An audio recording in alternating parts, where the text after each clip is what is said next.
பழி மேல பழி போட்டு கரூர்ல ஆரம்பிச்சு நம்ம ஜனநாயகன் படம் ரிலீஸ் வரைக்கும்.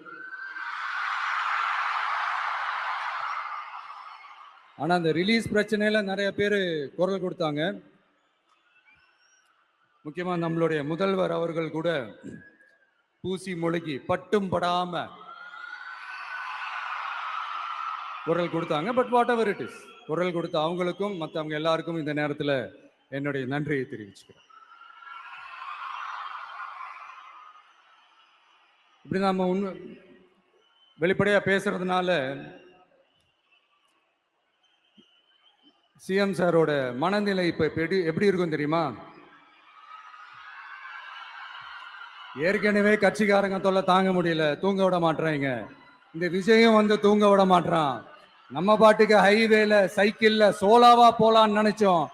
இவன் நாடானா மக்கள் சக்தியோட வந்துட்டு இருக்கான். இவன் தான் கேள்வி கேட்கறான்னு பார்த்தா மக்களையும் கேள்வி கேட்க வைக்கிறான். 1000 ரூபாய் கொடுத்துட்டு இருந்தோம், 5000 ரூபாய் கொடுத்து ஏமாத்தலான்னு பார்த்தா அதையும் கேள்வி கேட்க வைக்கிறான். விசில் சத்தம் வேற விண்ண முட்டுது. கூட்டணி கட்சிகள் தொல்லை வேற தாங்க முடியல.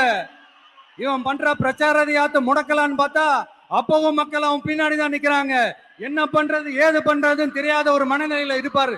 ஆனா சார், நீங்க இந்த விஜயம் முடக்கலாம், ஆனா ஒவ்வொரு வீட்டில் இருக்கிற ஒவ்வொரு விஜயையும் உங்களால முடக்கவே முடியாது.